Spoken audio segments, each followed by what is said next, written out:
Your Legislators is made possible in part by the generous financial support of MAPE members, making Minnesota clean waters, safe communities, quality education, and veterans care happen. We work hard for Minnesotans.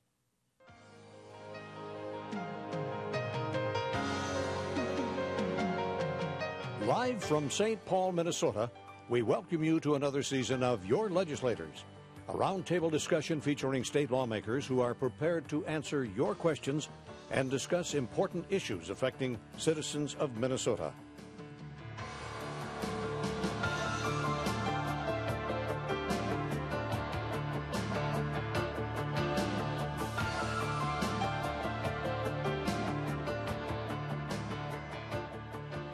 Now, here's your moderator for tonight's program, Barry Anderson. Good evening and welcome to your Legislators. We're delighted that you have joined us on this pleasant Thursday evening. We have a great program ahead for you this evening, and of course not only this evening but in all the weeks ahead till the legislature goes home. My name is Barry Anderson. I am your host this evening. I want to remind you that this is your program, hence the catchy name, Your Legislators. We invite you to call in with your questions, send them to us via Twitter, send us via email, any other method of communication you can think of. We'll see that they get to our distinguished panel of guests who will help us this week, as they do each week, unravel the mysteries of St. Paul. Our panel tonight, as it has been on a couple of occasions early in this year, is composed of only two members. Our two House members are still in committee hearings, and if they join us, great, but if not, our two panel members this evening will be more than capable of shouldering the load as we march through your questions and discuss the issues that affect Minnesotans, not only this week, but in the weeks and months and years ahead. So let's move right into the introduction of that panel. We have a couple of veterans who have been with us on many occasions. First, Senator Tom Saxhog from District 5, Grand Rapids. Senator, tell us a little bit about yourself. Well, I guess I can say that things have changed a little bit since last year at this time, that being the redistricting that we found out about probably a year and 2 months. and if you were in northern Minnesota, we were pretty cognizant that we were going to lose the Senate district, which means two House members. Mm-hmm. And so consequently, I was old District 3, which included Lake of the Woods County up to the northwest angle and Koochiching County, International Falls, most of Itasca County, and all of Aiken County. So I was a north-south district of about 8,000 square miles, and with redistricting, ended up in District 5, which is the Grand Rapids area on the east, the Bemidji area on the west, and kind of the Walker area on the south, with the Leech Lake Indian Reservation and the Chippewa National Forest kind of overlaying each other in the middle. Many people thought that District 5, because it was 3 Republican incumbents and 3 Democratic incumbents, was going to be maybe the key to the state majority. And it was a hard-fought election and a good, clean election, I thought, and I just happened to be fortunate enough to win and represent the people of District 5. So I'm down here now doing that, and with much of the same type of district that I had before, a lot of mining, a lot of forests, a lot of great tourism, and I'm glad to be here. And you, of course, have, as we talked earlier, you've got Grand Rapids. I was just at the golf show here recently talking to some of your representatives. I always pronounce this as Pokegama. Am I pronouncing it? Pokegama. Pokegama, yeah. Pokegama Golf Pretty Course. close. So, yeah. We keep talking about maybe playing golf. Yeah, we need to that'd do be great. Another old friend, not only from this program, but from political conversations going back a number of decades, Senator Michelle Fischbach. From well, you sure make me sound old. Well, wow. I'm old, you're young. Came in the same year, right? In 96? Yeah. No, you're in 96. Yeah, I've been serving since 1996, yeah. Sorry. District 13, Paynesville, right? Yes, yeah, and my district basically makes a C around St. Cloud. So I've got Sartell, Sauk Rapids, kind of go, and all the way out to Paynesville. So it's a mix of rural, and then I guess you would call, Sauk Rapids and Sartell kind of St. Cloud suburban areas, but basically a rural Central Minnesota District, and like I said, been there since 1996. And we talked a little bit about Senator Saxog's district. What about your district? Did it change in redistricting? Or? You know, it really didn't much. I lost a few townships over in Benton County and picked up the city of Rockville, which I had before 10 years earlier. So it was new, but not new. It was nice. A little further west of us, there was a lot of changes out there when they got a lot bigger, and with Tory Westrom then kind of moving over to the Senate, that district got big, and Senator Gimsey and Senator Coonan were redistricted together just to the west of me. So mine didn't, and the St. Cloud districts didn't change a whole lot, but west of us they did. Southern Minnesota lost a Senate district and 2 House members too, but I think Michelle's district, starting with her district and going all the way to Rochester, I kind of call that the Fertile Crescent because it really is very stable. It's a great economic driver of the state, and it's also a pretty stable population. Yeah, it was interesting. We're going to get to our specific questions here in a minute, but last year we did have the state demographer on for a program, and he talked a little bit about the population changes in Minnesota, and particularly as you get to the South Dakota, North Dakota border, Iowa border. You've got counties there that are smaller today than they were in 1900, which is sort of interesting when you think about it. Yeah. All right, well, we'll leave the numbers for another program. Let's move on to some of the questions from our viewers. A viewer from Savage says, shouldn't we be investigating the environmental effects of fracking in Minnesota? And the viewer's kind of confused and wants to know what's the purpose of this silicone anyway, and silicone sand, I think the viewer's talking about. So let's talk a little bit about that issue and what's going on at the legislature. Who wants to take a run at it? I'm going to throw that one to try that? Mining guy, Yeah. Well, and I can always stand corrected, but generally fracking and fracking sand, it's a very fine granule sand, very consistent with a lot of silicone in it, I think, and it works quite well when you put it down in an oil well in shale. You can drive the oil out of the shale, by driving the sand in. It almost is almost like a liquid when they get to put it in there. So it's very valuable to the mines, not only in North Dakota, but I think in southern Canada too. And in Wisconsin, certain Wisconsin counties, particularly some of them that border Minnesota, have seen quite a bit of this mining, and so the question is, should we be doing it in Minnesota? And of course, Senator Tomassoni is the first one to tell these people. He represents Chisholm and Hibbing and Virginia. He said, well, if you're going to let them take the sand out, make sure that you get something for it, because it's not coming back any more than iron ore is. So that's probably the first and most selfish point, is that it's important that the people who represent the areas that have this sand be compensated in whatever way and for the future that may happen there. The second thing, of course, is just the straight environmental shot. When we're in northern Minnesota mining iron ore, I think everybody knows that the Laurentian Shield is one of the more stable geographic bodies in the whole world. You just, by taking out a bunch of iron ore, it just doesn't make anything unstable. However, when you're in sandstone and limestone and you take the sand out, and all I can think about is what happened down in Florida, where you have a sinkhole, all of a sudden the water, and the aquifers in southeastern Minnesota are much deeper than they are in northern Minnesota too. So here's a guy that is no geologist and just kind of talking, but I think those are some of the things that the average person thinks about. Well, and there's a couple of pieces of legislation. There's moratorium. There's some, and so there's a variety of things going on in a discussion, a significant discussion going on in the committees about what exactly how to handle it.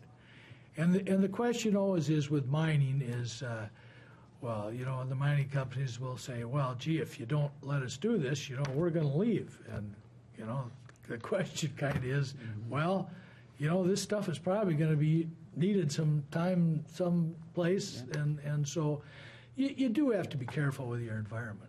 But that I think that southeastern part of Minnesota is a very sensitive area. It's a beautiful area, the unglaciated area, And I think they do have to be careful. But that being said, I don't think just saying, well, no, we aren't going to do that is the response you need. I think if all the right precautions are taken, that sand mining is just fine. Senator Fischbach, any thoughts on these? We've had some discussion with last week's panel about these moratorium bills, and there seems to be some feeling that some form maybe is likely to pass, but no real guess as to what it might look like. Any thoughts on that? I don't necessarily want to see the moratorium bill. I want to see something reasonable that does address the issues, the concerns of the environment, but allows that to be mined. I think it's important that the representatives of the people in southeastern Minnesota and around these areas be given a really good voice and be listened to, because after all, it's their representation. We've always been pretty sensitive about that up in northeastern Minnesota. We hope that people listen to our concerns about both mining and forestry. All right, viewer from that famous Minnesota town, Anonymous, wants to know why don't they extend the sales tax to internet sales? Senator Fischbach, you want to take a run at that? Well, it's been in a couple of bills. Last year, I believe it was in one of the bills that the governor vetoed, and there are attempts to do that. There's some issues regarding whether or not the fairness issue. Our Main Street guys are not having to deal with, or excuse me, the internet guys are not having to deal with the kind of taxes that the Main Street guys are, and so I did support it, and evening that out, and making sure that those are being collected. It's out there. It's still up for discussion. As I recall, I don't believe it's ever been in the governor's budget. It may be in it might be in his revised budget that came out today. And just even though he eliminated a lot of the sales tax, it might be in there today or still today. But I think that is something we can do. It's a minimal amount of money that we would collect, but it's the fairness issue on that one. Well, I agree with almost everything Michelle had to say, and would say that it would even make be even more important had we or if we do put sales tax on clothing. Mm-hmm. It's one of the people. If you don't have a clothing store within 50 miles, your tendency is to purchase some of your clothing online, and so. I think that has some really good potential, and the competition from Main Street is another. But that being said, it sure would be a lot easier if the federal government. I mean, some things I like the states to be able to take care of. This one I think would be more simple if the federal government. Yeah, may have stuck its hand. And that, of course, that kicks in because of the interstate commerce issues and multiple states and those kinds of fairness questions. Right. So. And you are supposed to, when you do make an internet purchase, you are supposed to submit to the tax to the state of Minnesota. So it's not necessarily, I wouldn't call this a new tax, I would just call it an enforced tax at that point. Right, it's probably the single biggest thing that more people do that's illegal. Yeah. All right, we have two viewers who want to talk about the minimum wage. One viewer says an increase to minimum wage would totally kill small business. And then another viewer from Minneapolis says, is our panel aware there are adults who are making minimum wage, not just teenagers, and these adults are supporting families? And I think the subtext of that viewer's question is he would favor an increase in the minimum wage. Senator Saxog, any thoughts on that? Well, I think that at the very minimum, we ought to be bringing the Minnesota minimum wage up to the federal minimum wage. And probably a little higher. I mean, I bring this down to the Chamber of Commerce dues. About every 5 or 6 years, everybody screams and yells, but you have to raise the dues because you have to run whatever organization you're talking about. And then, of course, in hindsight, everybody says, well, we should have raised it a little bit every year, and then we wouldn't have had to go through this great big Angus. Well, nobody ever wants to do that either. So we're kind of in the same thing with the minimum wage. And so, yeah, I think we ought to. I think we need to at least increase it to the federal minimum wage, probably a little bit higher. I think that there ought to be a training wage, and I think there's a couple of pretty good caveats that have been put in bills that are worth talking about, but. I wouldn't be surprised. I won't be surprised at all, and would support a a minimum wage not as high as $10.50, maybe not even $9.50, but certainly an increase. We haven't had one for quite a while. And I do think that it is going to end up some, as time goes on, I think there's 3 bills in right now that would increase it. And so somewhere, some kind of compromise in there. But I do have my concerns. I had a gentleman who deals in the restaurant chains, and he's very concerned because, and he described it to me as the back of the house folks who are not making minimum wage will not see increases because those folks in the front of the house that are making minimum wage, but in addition making tips. So they're making they're really truly bringing home well above minimum wage. So what they're going to do is they're going to be forced to increase that front of the house, the servers, and not be able to give those people in the back of the house that really need that really need the increases, that are making the above, but not as much as they should be. They're going to not be able to get those increases. So it's a struggle there. It would be wonderful if we could add the tip credit. I know that's been an issue a few years back when we talked about minimum wage. There was a lot of opposition to the tip credit, and so that would be something that I would be looking for. But I am thinking with the current makeup of the legislature, there's going to be something. So I would hope that and encourage the majority to. I'm putting in my plug right now, Senator Zagzog, to add that tip credit. Yeah, really recognize that. And Senator Fischbach, I do think that for the first time in many years, that might be in the mix. If we get that, if that minimum wage ends up high enough, the compromise might be because a lot of the problem is the tip credit. Yeah. We have a viewer from Duluth who wants to talk about wolf control, concerned about wolf traps. Can't there be a non-lethal way of wolf control? There should be a better way to do this. Let's start with you. Yeah, I was going to throw that one to you too, because as we were talking beforehand, you brought that one up. It's interesting because we had a couple of questions about this last week, so it's obviously a hot topic in some quarters, no doubt. Well, it's a hot topic, and it was a lot easier to deal with, of course, when we all thought the federal government was taking care of it, and they were doing a pretty good job, but we didn't think that the federal government, because it's not the numbers were such that it's not. We didn't think it should be an endangered species any longer. The federal government got out of that business. But they did an excellent job of wolf depredation and controlling the wolf. Mostly the U.S. Fish and Wildlife Service, and they did it out of Cohasset, just west of Grand Rapids. So we ended up with it, and of course, some people thought that we should have studied the hunting of the wolf a little bit longer than we probably did, but the DNR decided that indeed wolf controlling the wolf could be done at least partially by a hunting season. They did the hunting season. They set a certain amount. They reached that certain amount, and the season was over. The other part of depredation, of course, is that we're responsible for those wolves that prefer beef over venison, and we certainly have to control them. And I think for the largest part they have been, and I haven't heard a lot of, I haven't had a lot of feedback on people that are not being taken care of from that standpoint. So I understand.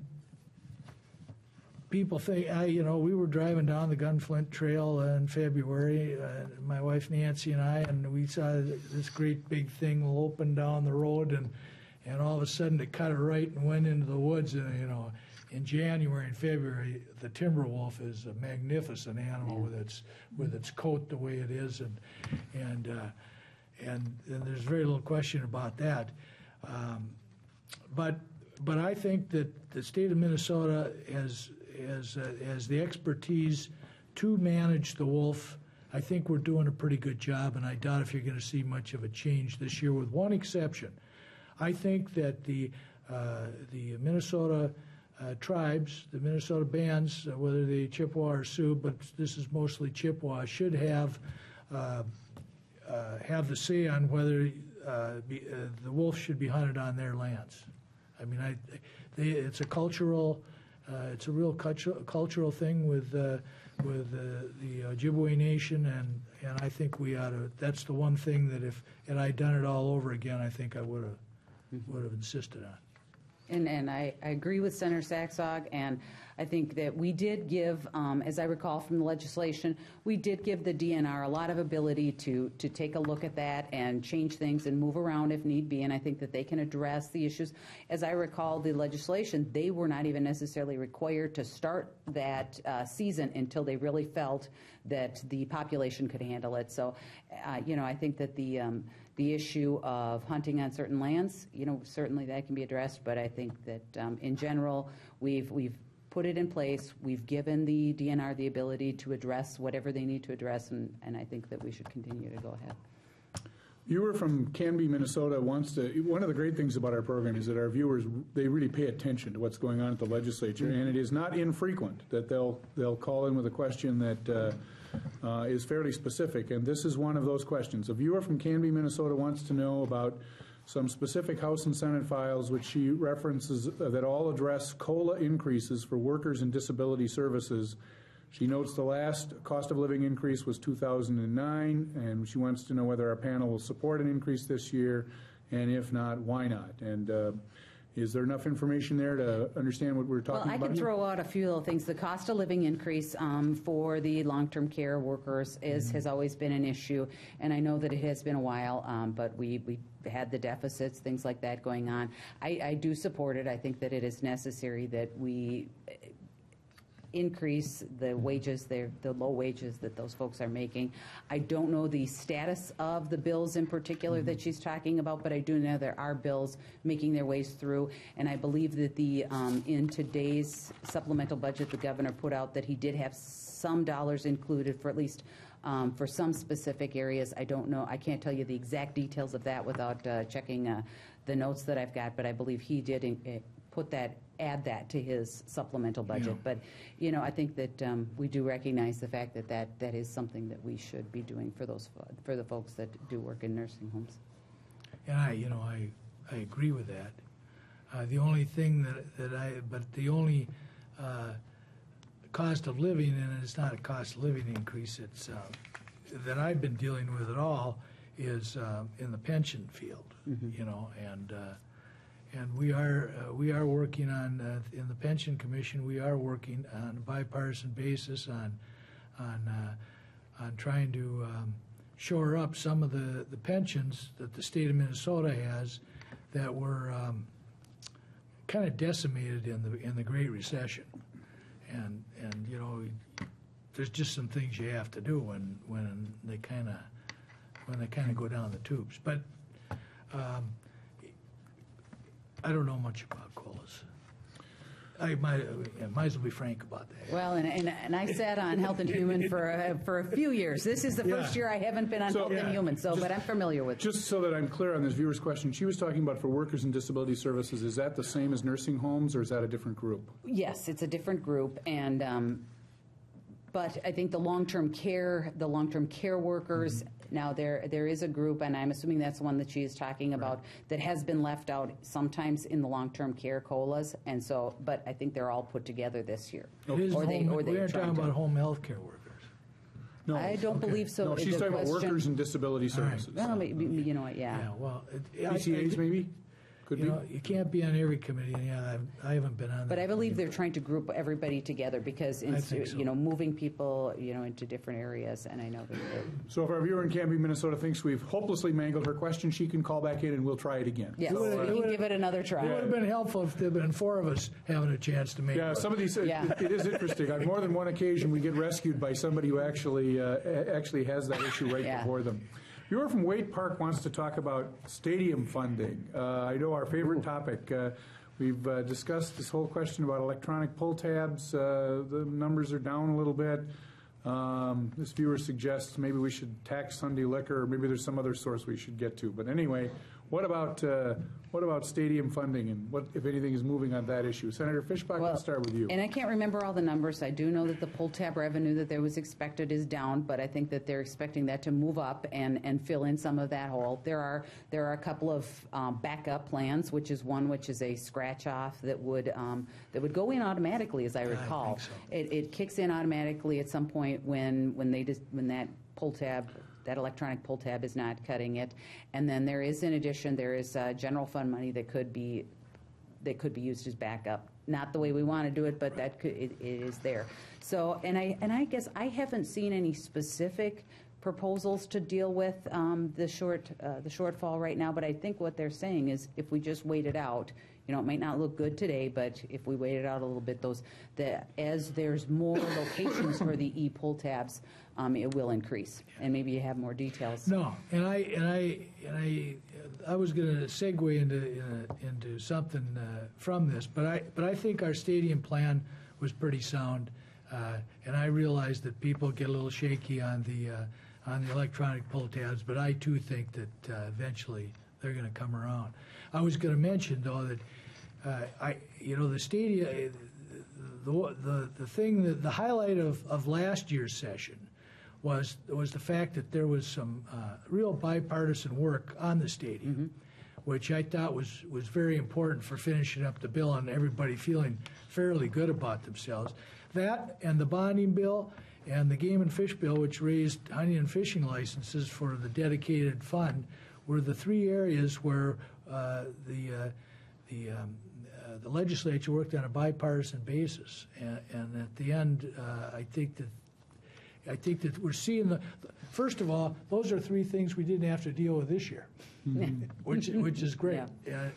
You imagine if we'd have been working on a deficit again with that stadium. And, we've got a new bonding bill. And so I guess I just reflect on that basis and think the stadium bill was one of our victories last year. But, a little bit of trivia. The healthcare exchange debate we had the other day was longer than the stadium bill debate we had last year. It was. We have a viewer who wants to talk about speed limits. This viewer thinks that speed limits, this viewer is concerned about raising speed limits from 55 to 60 miles an hour. She thinks that drivers are already out of control with inability to pay attention for any number of reasons and speeding and so forth. I think the speed limit issue is largely addressed by the Minnesota Department of Transportation, and it's not, for the most part, a legislative issue. But let's take a run at it. Senator Saxog, any thoughts on that? Well, I think I'm happy with the way that the state is showing a certain amount of flexibility with the speed limits. 55 on your average state highway and a U.S. highway that doesn't have a lot of improvements. The Super 2 lanes have gone to 60, and I think that's why you have Super 2 lanes, because some of the pressure is off because of the passing lanes, and I think that's a good reason to have it 60. And our 4 lanes that aren't interstates are at 65, and then the interstates are at 70, and it seems to me a pretty good reason to be the way they are. I would say that the one thing that I think we're all seeing a lot more of, and it's reflective, I think, of the ability maybe then to go a little higher in our speed limits, are the rumble strips, not only on the edges of the road but in the middle of the road. And if you for a minute, if you just don't keep your concentration and you get off in the middle of the road, the whole car starts shaking. And so I think the state has done a pretty good job of raising the speed limit where it could be and being reflective of what we need.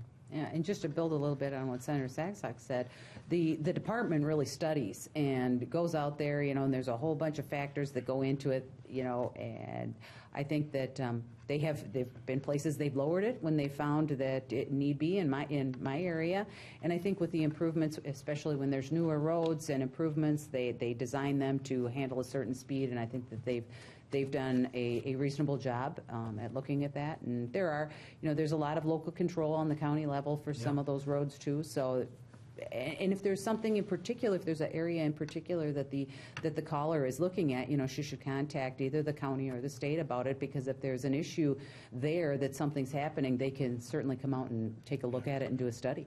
I have it's probably, I assume it's pretty much the same as it was, the decade and a half from my time as a city attorney, but MnDOT's got some very specific rules that they apply to these kinds of circumstances and traffic counts and other things, and it is interesting how much science goes into establishing the speed limits. Doesn't mean they're right, but it's not a question that's arrived at by throwing a dart at a bulletin board. All right, a couple of questions from viewers, very general about the budget, and there have been some developments in budgeting and financing and whatnot since we last gathered here, not the least of which is the governor has announced that he has dropped the business-to-business taxes, and so that's going to cause some changes. Let's start with you, Senator Saxog. From the majority standpoint, where are we at on budgeting issues these days, and what's the next step and so forth?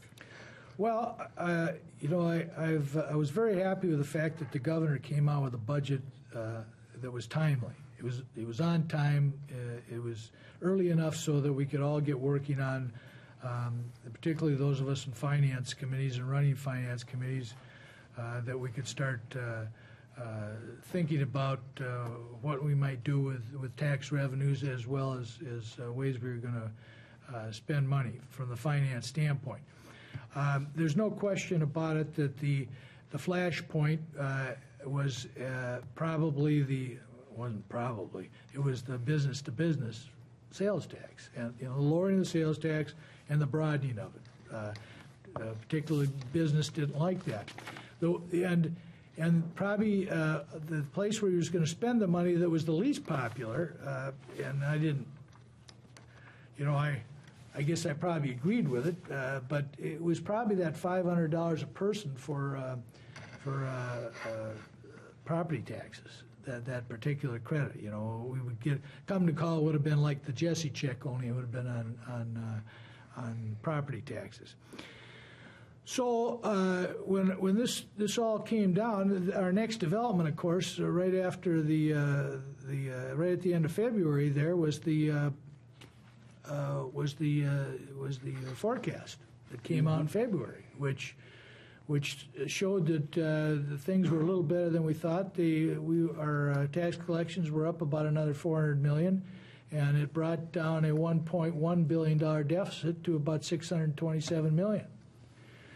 That being all said, less than a week ago, last Friday, the governor was at the Twin West Chamber of Commerce and decided he was going to make the decision that he was no longer going to be interested in sales tax. Business to business. Yeah, actually probably anything to do with the sales tax. So where do I think this puts us?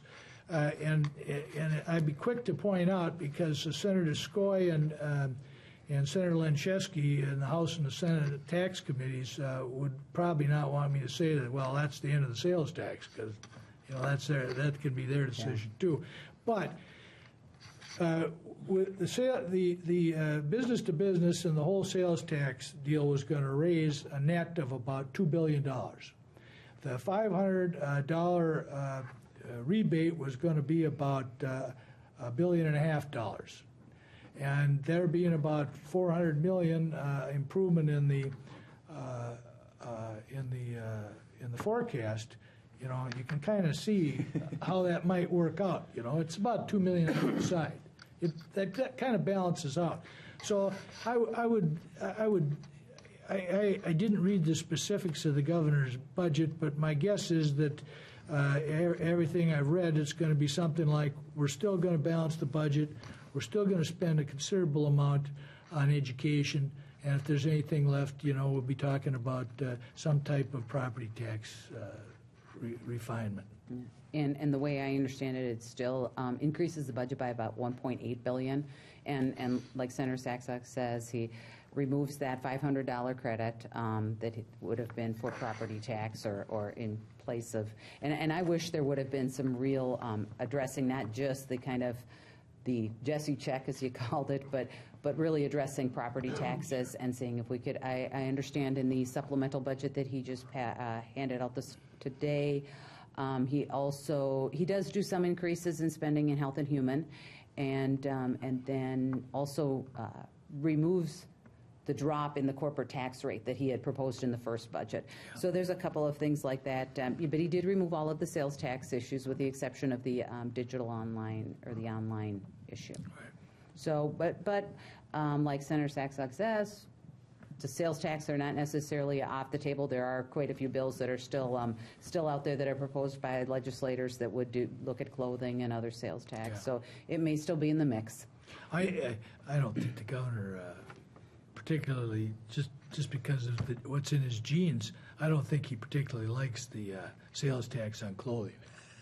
I think he said that, but again, it was most important, very important, that the governor got that budget out in front of us, so we had a target. But at this particular point, the next thing that happens, let's face it, is that the legislature comes up with the tax bill and the finance bills, and then we send it to the governor. So I guess you'd have to say that this is certainly going to reflect what we know is the thinking of the governor, but at this particular point, it's kind of in the legislature's court. Well, and I am a little disappointed that the governor didn't look at that, the education shift buyback a little better. You know, he in his budget, he waits to 15, 16 to really buy it down, and he could have looked at that in his supplemental budget and moved that a bit. But we really, truly, in the legislature, haven't done any work on the budget yet. We're still waiting for targets for our areas. So there hasn't been any work on the budget in the legislature yet where.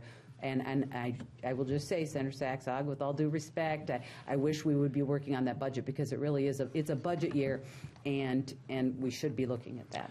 There's no question about it. There's no question about it in my mind that on the last day of the legislature, legal day will be the last day we'll be working on. May 20th.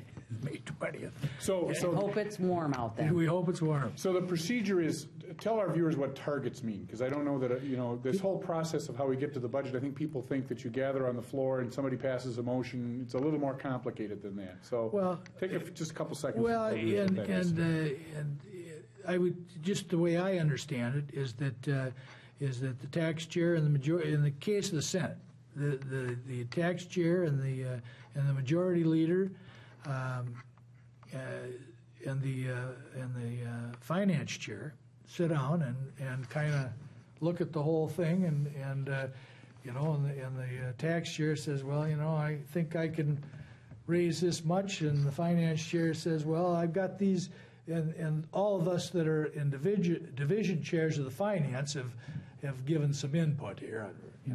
Probably doesn't mean a hell of a beans once it gets in that room with those three people, but generally, they're going to sit down and they're going to decide how much we can spend. In other words, the finance for education, health and human services, that's actually, what's that, about 80% of it, Senator?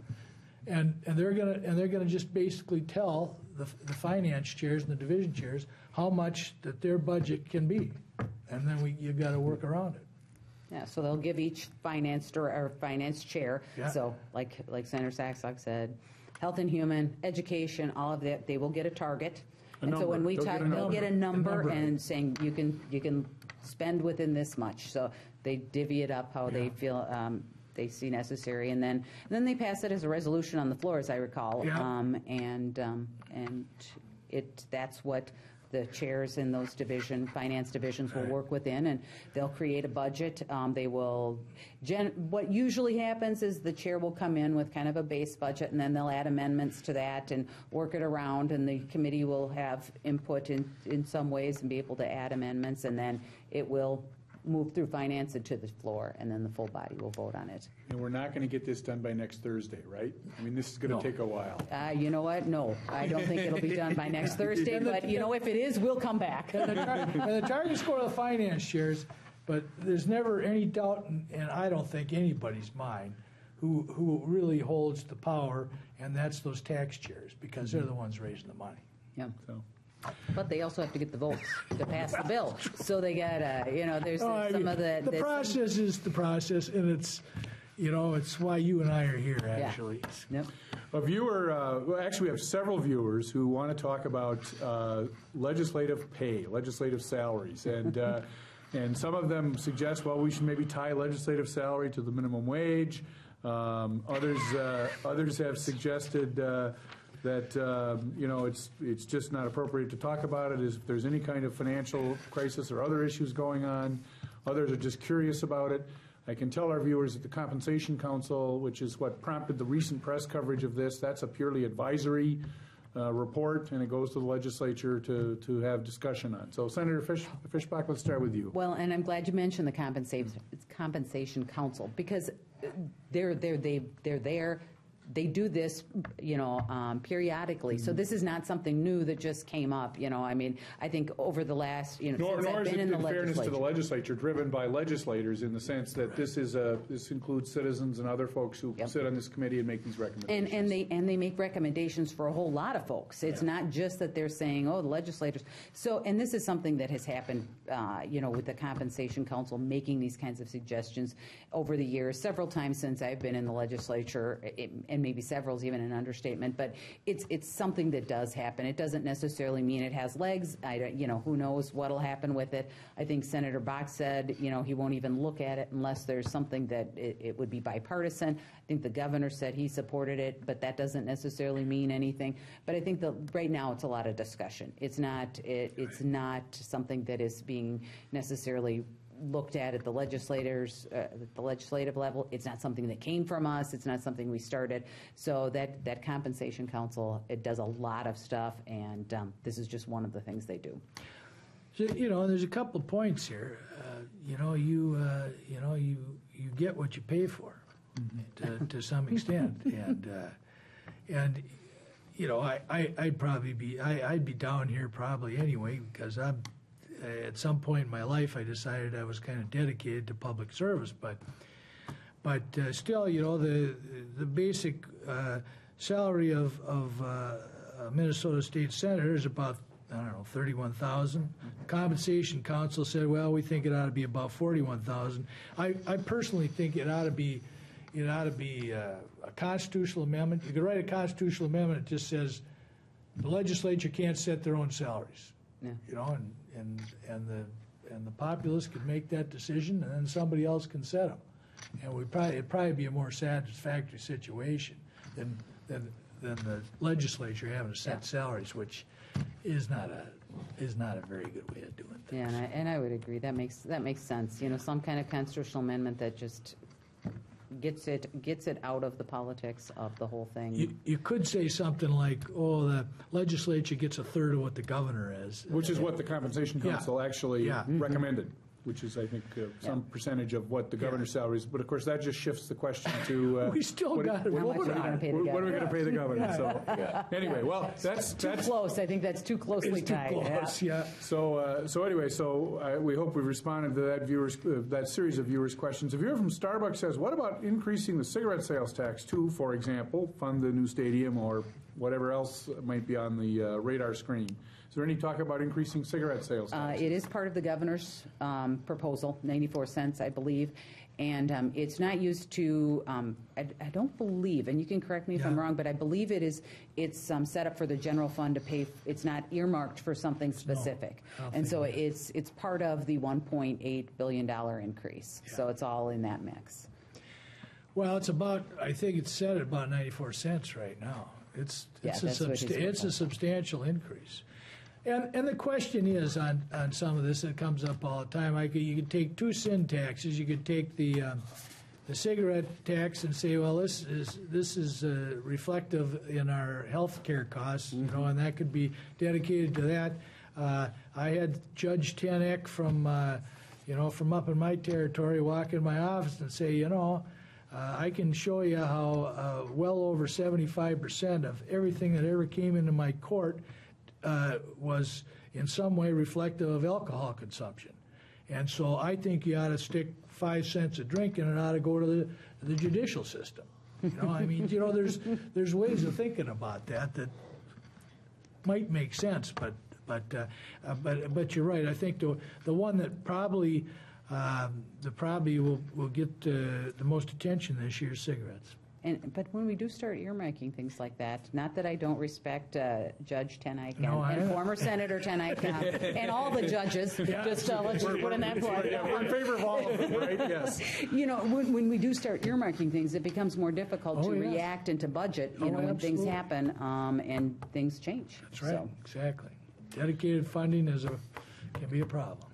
A viewer from Mendota Heights wants to know what the panel thinks about the Mille Lacs Band of Indians buying the 2 hotels in St. Paul, not too far from us, right here as we're speaking today, and this viewer wonders whether that means gambling will be coming to downtown St. Paul. Anybody know anything about those 2 issues? It's not really a legislative issue, I will say that. I mean, this is a private business transaction between private parties. Yeah, so. and many, many years ago, probably before your time, Senator Saxog, I remember a proposal for a downtown St. Paul casino. Oh, that's right. I'd forgotten about that. Wasn't it Randy Kelly? He was in the Senate. And it didn't go anywhere, but it was one of the proposals, and there was a lot of discussion about several kinds of those things that were proposed that year. But it's a very high bar to put a casino in downtown St. Paul, particularly when you're talking about non-tribal land, things like that, that's not in the trust fund. So it is a private transaction, difficult for us to really address.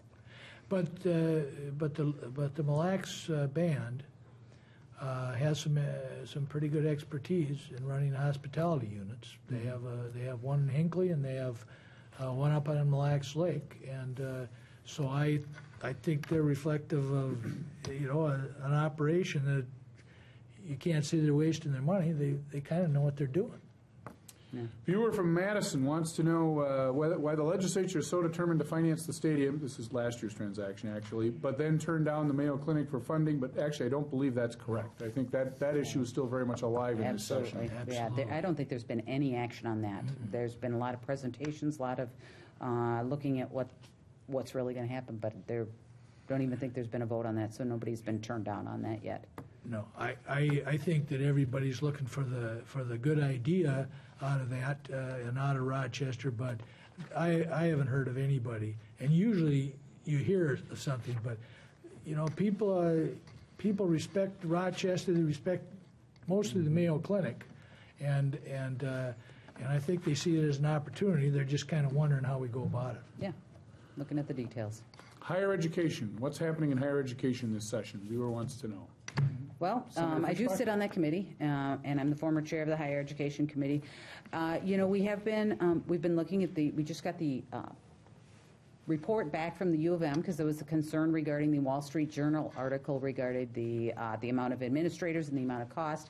I'm not necessarily completely satisfied with the report they got us, but it was it was quick. They did it very short term. They said that they will continue until this summer to look at it, but there are an exceptional number of administrators there and how they are supervising. They did a spans and layers. One of the things they looked at were the spans and layers and how many supervisors there are and how many people those people are supervising. So there's some things going into it. I wish we would have more information before we would have to deal with the budget, but like I said, they won't have that until this summer sometime. The governor has a couple of proposals with the state grant fund. He proposes about $80 million new money into the state grant program. And I will just say my concern with the governor's proposal is he does do some change on the formula for the state grant program. He increases the tuition level that would be eligible. And so it really favors the private nonprofits and the U of M when you look at the formula and play it out to the end. And I'd love to see some of our MnSCU students do a little better under that formula. So I'm concerned. The money for the state grant program is a good idea, but when we play with that formula, we really change where that money is directed. We did have the DREAM Act, little bit different, but it still does cover. We'd had that today. It passed out of committee. I think it's going to the Finance Committee. But it still does provide illegal immigrants now they do have to be in high school for 3 years here in Minnesota and graduate from a Minnesota high school, but they will be eligible for state grant, financial aid, and any kind of private money a public institution would have available in private scholarship money. So there are some concerns with that, but it did move through the committee at this point, and I'm sure that will be, we have to see the fiscal note on it. That wasn't available today, so that's why it's going to finance and then coming back to us. That's one of the little quirky things for the rules that we have to do, but it had to pass out of a committee to make sure it was still alive for deadline. So we're taking a look at a lot of those things and seeing what we can do to improve the state grant program and look at the funding of that and how we can work with that. I'm trying to think if there's other things we've been hearing a lot of presentations trying to get a good understanding of what's going on, because it does include job development in that committee now too. So how we can work with the MnSCU and the university to really make sure people are employable when they leave those higher education institutions. Well, I've been, disturbed with how we've been financing higher education for many years. In 1998, 60% of our state schools, university, MnSCU operations, 60% was financed by state of Minnesota, and 40% was by tuition. And by the time we got to the end of last year's budget, we were certainly no more than 40% from the state of Minnesota and 60% in tuition. So we've basically gone to a private college model.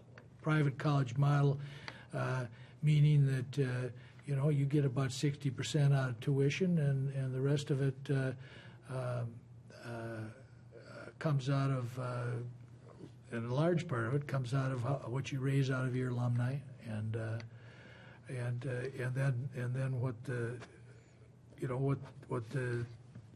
what your people are willing to pay. But I guess I just say this, that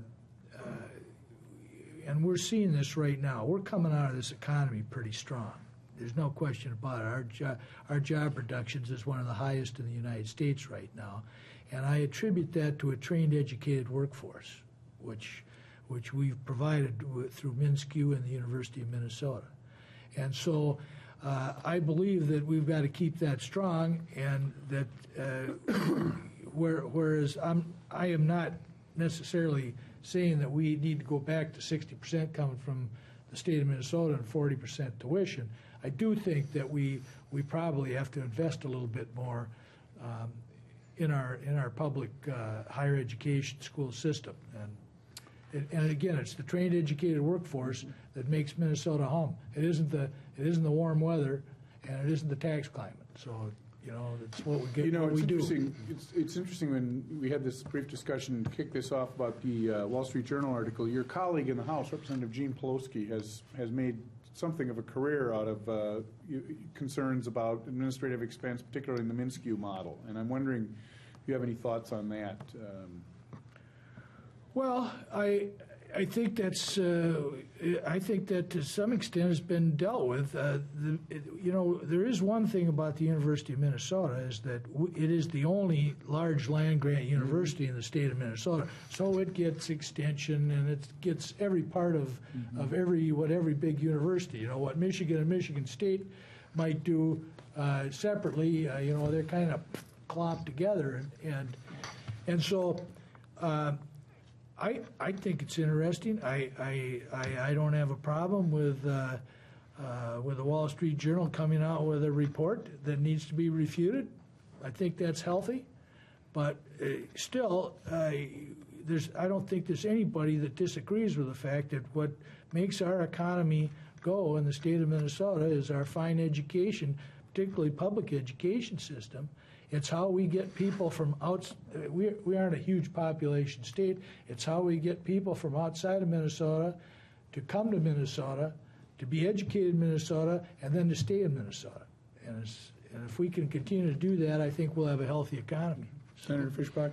I'll just say the special part of having a land grant universities is we don't really, the legislature does not really have the opportunity to direct them to do something. We can suggest, and we have made a lot of direction towards MnSCU and their administration costs, and I think they've really made strides at it, because we have really, everything that we have done, they have been required to do, and they really have done a great job, and I think that MnSCU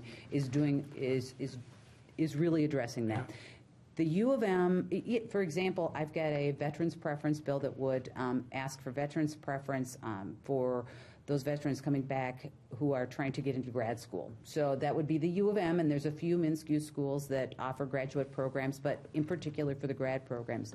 We can require MnSCU to come up with a program or with a policy on that and to do it.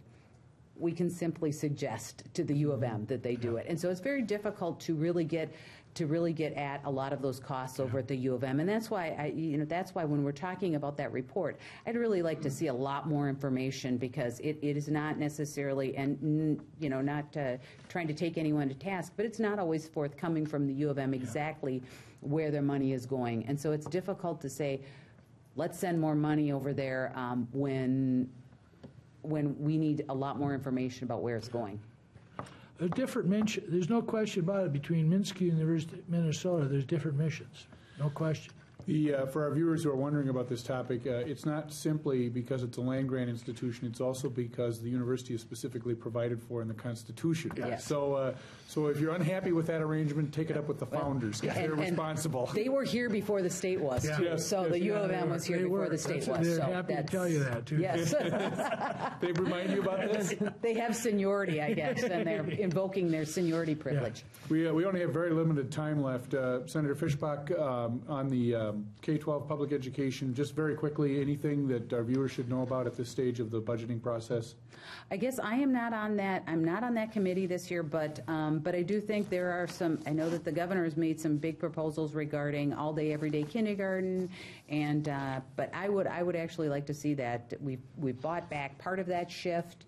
Like to see us to continue that, and the cost for all-day, everyday is pretty expensive, and there's some other things that he's added to his proposals. So I think as soon as we get those targets, that number for education, we'll be taking a look at that stuff. 15 seconds, Senator.